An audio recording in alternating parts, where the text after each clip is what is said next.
Welcome back, guys, to Phoenix Wright, Ace Attorney, where we found ourselves a very weird old caretaker, who we put on very weird old voices for. However, with the mention of the DL-6 incident by a certain Polly the Parrot here, we now have extreme suspicions about what this witness is going to mean for our case as a whole.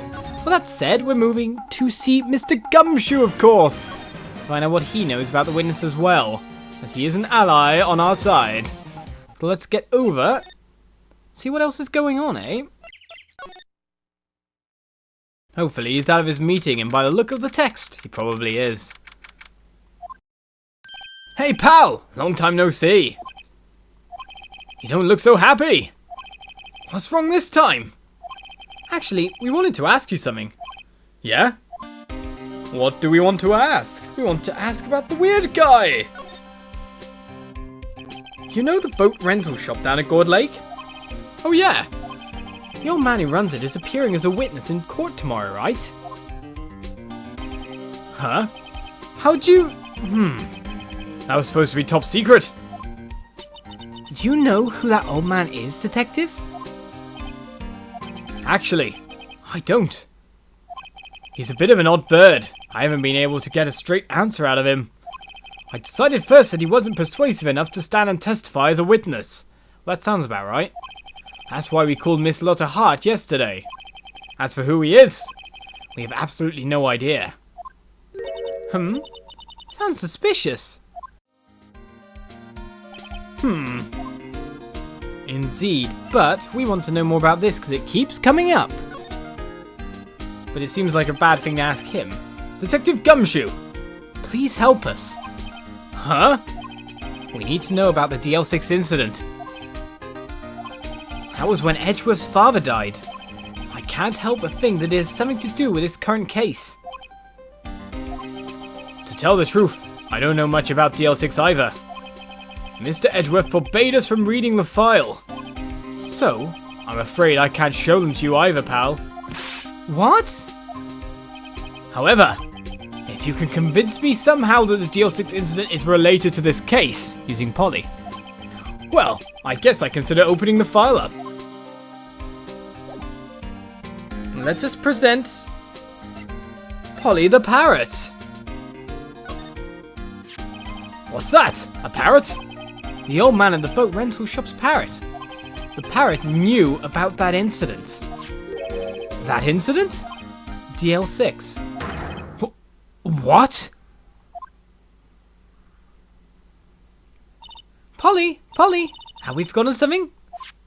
Squawk! Don't forget DL-6, Squawk! Huh? I'm pretty sure that old man must have taught her that word. Yeah, but how would that old man know about the DL-6 incident? Wait, what if that old man was connected to DL-6? Nick, you think he might be? Well, by the factoid that he instantly recognized a certain badge as well, I'd say possibly. I getcha. Sounds like you need information on the DL-6 incident. Through there is the station's records room.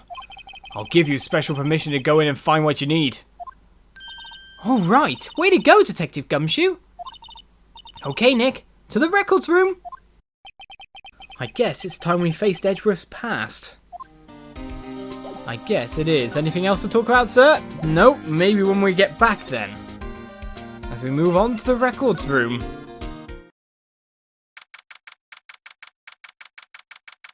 Though it's going to take a little bit of searching. Maybe it's filed under DL. Wow! It's amazingly dusty. 10 years of files and 10 years of dust, I guess. Let's find that DL-6 stuff quick. 15 years ago. Both me and Edgeworth were 9 years old. We were almost through with 4th grade when he suddenly transferred. Because of DL-6? Nick, I found out where the file is. Oh, thanks. Just let me know what you want to know about the DL-6 incident. I'll go get the right file. Indeed, well, we'll talk to you then, mate. Tell us everything you know. Well, first I have to get a handle on the main facts, like a summary. Right. Summary. Found it! Here you go! December 28th, 2001. That's exactly 15 years ago from the date after tomorrow, with the statute of limitations coming up. So in 2 days, the case is closed. The incident took place in the elevator of the district courthouse. What? Is this the same district courthouse where we're holding the trial now? Looks like it. There was a large earthquake at 2 PM on that day. Part of the court building collapsed and all of the lights went out. Wow, that was some earthquake. At the time, 3 people were trapped in the elevator. It took 5 hours for them to be rescued. 5 hours? That would be scary like that, in the dark. There was a lack of oxygen in the elevator and the survivors were unconscious. The survivors? One of the 3 in the elevator had been shot in the heart. That was Mr. Edgeworth's father, wasn't it? He said that his father was shot before his very eyes. So Miles Edgeworth was one of the other passengers in that elevator. Alright, more data please. Do you have data on the victim, Edgeworth's father? Yep, hold on. Victim. Here, found it.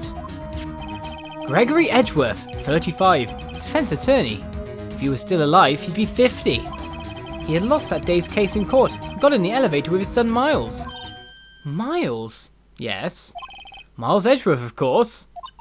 So he was in the elevator with his father. From the angle of the bullet and other evidence, it could not have been a suicide. The murder weapon, a pistol, was found in the elevator. The pistol had been fired 2 times. Where have I heard that before? Huh?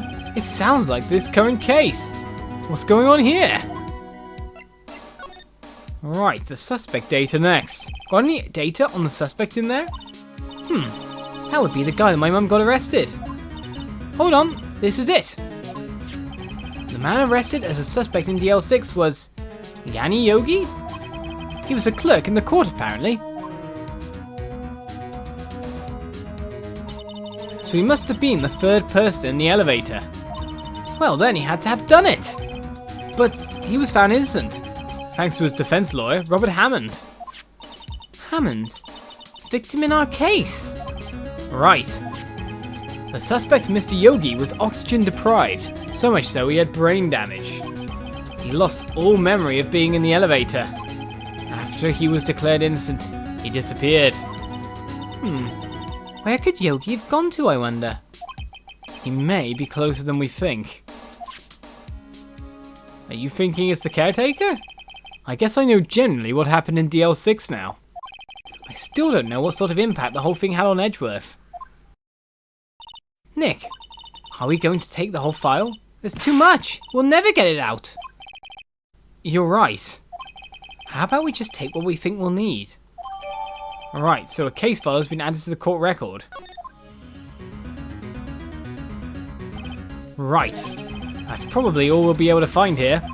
Now all that's left is the trial tomorrow. I wonder how Dad will do testifying in court.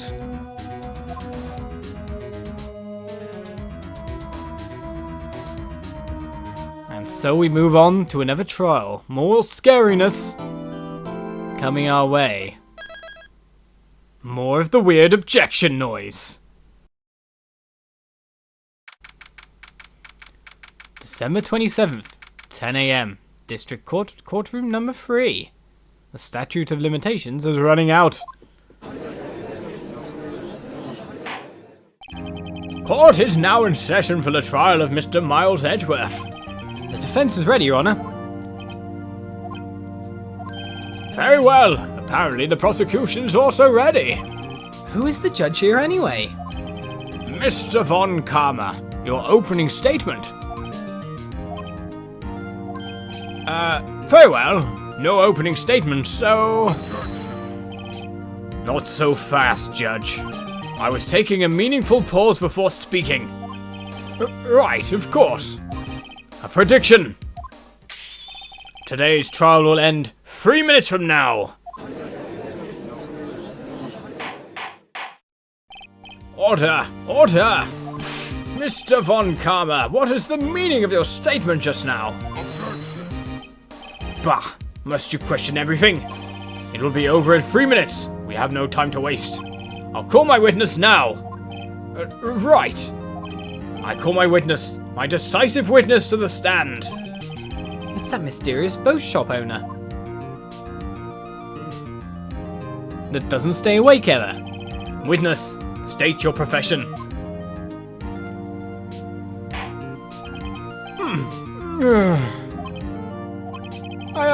I'm the proprietor of the restaurant, the Wet Noodle at Gourd Lake. And now he's gone back to posh.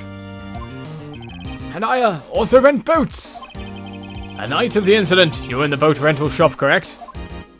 Yep. Yep, I was. Please testify. Wait a second. We still haven't heard who this old guy is. No, yeah, raise an objection. I want to know the name. Wait a minute. The witness hasn't stated his name yet. Because I did not ask him, Mr. Wright. Bah! I predicted this trial will end in 3 minutes. Stop asking trivial questions and cooperate. Yeah, right. The witness will state his name.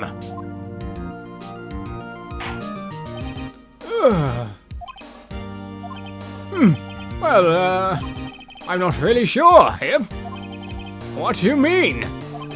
My memory. Your Honor, the witness does not remember anything beyond the last several years. Ergo, he cannot recall his own name. He can't recall, you say? Yes, but the incident in question took place 3 days ago. He can testify. Very well. Let's hear his testimony then, shall we, witness? A no-name witness tells us about the night of the murder. It was the night of the 24th, just after midnight, Hip. I was in the restaurant where I rent boats as usual. Then I heard a bang, Hip. When I looked out the window, I saw a boat just floating on the lake. Then I heard another bang. Just about then, the boat comes back to shore and a man walks by my window. Very well. I'd like to begin the cross-examination. Objection. There is nothing to question in my witness's testimony. Echo, no need for cross-examination. Besides, there are only 10 seconds left before our 3 minutes are up. Judge, your verdict, now. Yes. Mr. Wright?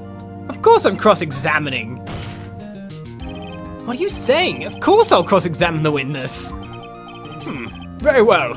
You may begin. Excuse me, Mr. Von Karma. 3 minutes just passed. I see. Well then, let's just take our time. You may cross-examine the witness. I'm glad we made him angry. Feels like some kind of revenge. It was the night of the 24th, just after midnight, Hip. I was in the restaurant. Well, I rent boats as usual. Maybe I should start to question rather than just letting it pass. Just after midnight, you say? Yep, just around then. Are you sure? Pretty sure, Yep. I talked to you yesterday. You were rather vague about the time. I'm surprised you seem so sure about it today. He's gone to sleep again. I asked him, and he remembered. Isn't that right?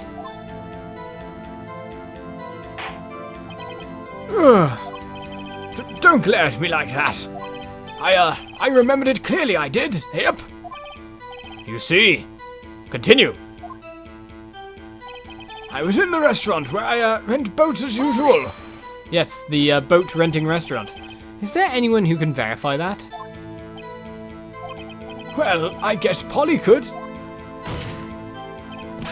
That's not good enough for a court of law. Mr. Wright, exactly what's not good enough?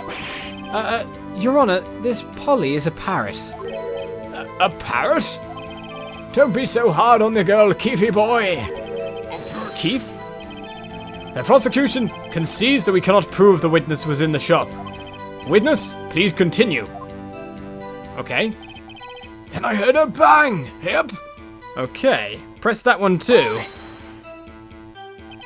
And where did the bang seem to come from?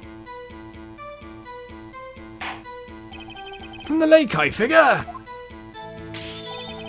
Are you certain? Yep. Good. Continue. When I looked out the window, I saw a boat just floating on the lake. Hold it. Was there someone in the boat? It was pretty far out there. I couldn't see clearly. But I figure there was 2 men out there. Yep. But you couldn't see them clearly. Yep. At the time, that is. At the time? Then I heard another bang. Hold it. So you heard 2 gunshots total? Yep. That's what Lotta said in her testimony yesterday. Just about then, the boat comes back to shore and a man walks by my window. Hold it. Okay, that means we pressed door. By your window? Yep, by my window. Right outside the window of my little shack. And could you see the man's face? Well, the fog was pretty darn thick, but he was right there in front of me. I saw him. This is rather important detail. Please add it to your testimony.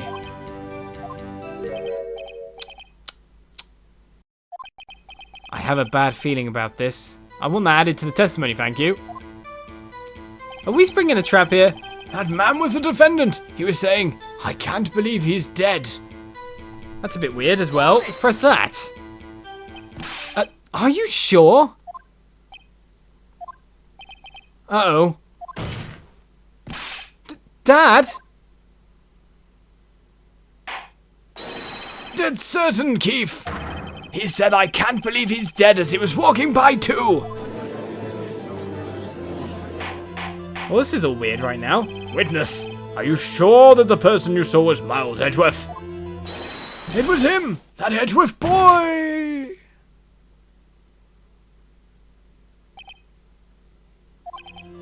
This sounds like decisive evidence indeed. I see no room for doubt. Von Karma. He lured me into cross-examining so he could set me up for a fall. Nick, I don't like the way things are going here. Everyone in the courtroom is glaring at us. I better act quick, or this trial is going to be over. Raise an objection or wait and see what happens. Well, the only thing I've got to do is raise an objection here, or the thing will be over. Objection! Your Honor, we proved in yesterday's trial that it could not have been Edgeworth who fired that gun. Mr. Wright, are you referring to the fingerprints from Edgeworth's right hand found on the gun? And the photograph showing a man firing with his left hand? Exactly. That is easily explainable. He could have wiped his prints after he fired. Well, no, wipe them all. You are ignoring the truth of the matter here. Everything in this witness's testimony is true. The judge is lost in thought. What should I do? Keep raising objections? Objection! Your Honor, this witness claims that Edgeworth said, I can't believe he's dead. But his word is all we have. If he were telling a lie, how'd he hear it through the window? Mr. Wright. In a court of law, the evidence tells all. Apparently, you have yet to realize even this basic fact. If you say his testimony is a lie, show us proof. Nick, do we have evidence? It's no good. There's nothing I can do. Really? There's nothing we can do? Well, isn't that a question? We don't have anything to say that he didn't hear it. Unless we ask the parrot. But I don't think that's really going to happen for us here. Oh, we got instant photos as well of DL-6 case file. That's nice to know. But still, what do we do from here? What do we do? Well, join us next time on Phoenix Wright Ace Attorney, where we'll find out. Haha, cliffhangers, bye-bye.